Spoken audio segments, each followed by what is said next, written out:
मेरे हमनशीं की किस्त नंबर 37 में आप देखेंगे कि अमरोज़ लाला खजिस्ता से बात करेंगे और उसको बताएंगे कि दाजी ने तुम्हारी और दरगज़ई की शादी अगले जुमा को रख दी है। तुम्हें इस बात पे कोई एतराज़ तो नहीं है? खजिस्ता जवाब देगी कि जब तारीख रखी जा चुकी है तो मुझसे पूछने का कोई फ़ायदा नहीं है, और वैसे भी मुझे इस शादी पे कोई एतराज़ नहीं है। दादी जब चाहें मेरी और दरगज़ई की शादी करवा सकते हैं। जिस पर अमरोज़ लाला खजिस्ता को बहुत ज़्यादा दुआएं देंगे।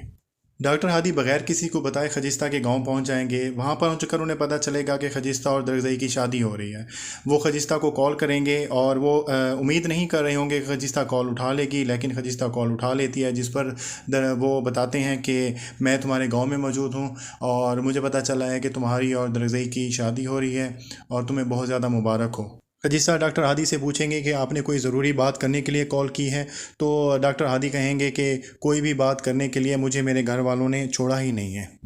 डॉक्टर हादी खजिस्ता को एक मरतबा फिर से अपनी सफाई देने की कोशिश करेंगे, लेकिन खजिस्ता कहेगी अब इन बातों का वक्त नहीं रहा, अब मेरी और दरगज़ई की शादी हो रही है।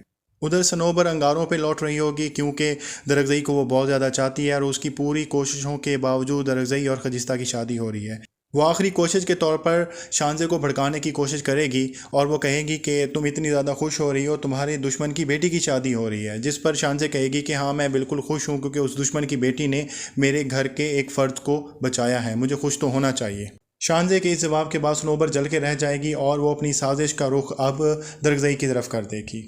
सनोबर दरगज़ई को जाके ये बताएगी कि खजिस्ता तुमसे शादी नहीं करना चाहती और तुम उसे शादी ना करो, क्योंकि वो एक शहर के डॉक्टर को पसंद करती है और मुझे इस बात का इल्म है कि वो डॉक्टर भी उसको पसंद करता है, इसलिए तुम उससे शादी करके खुश नहीं रहोगे। जिस पर दरगज़ई बहुत ज़्यादा गुस्से में आ जाएगा और उसको कहेगा कि तुम यहाँ से दफ़ा हो जाओ, वरना मुझसे बुरा कोई नहीं होगा। सनोबर दरगज़ई को कहेगी कि तुम मेरे बातों का यकीन करो या ना करो, लेकिन वो शहर का जो डॉक्टर है वो इधर आया हुआ है गाँव में, और मुझे लगता है कि शायद वो खजिस्ता को भगा के ले जाएगा। इस बात पर दरगज़ई बहुत ज़्यादा गुस्सा होगा और वो सनोबर को कहेगा कि तुम यहाँ से चली जाओ, लेकिन उसके दिल में एक शक पड़ जाएगा।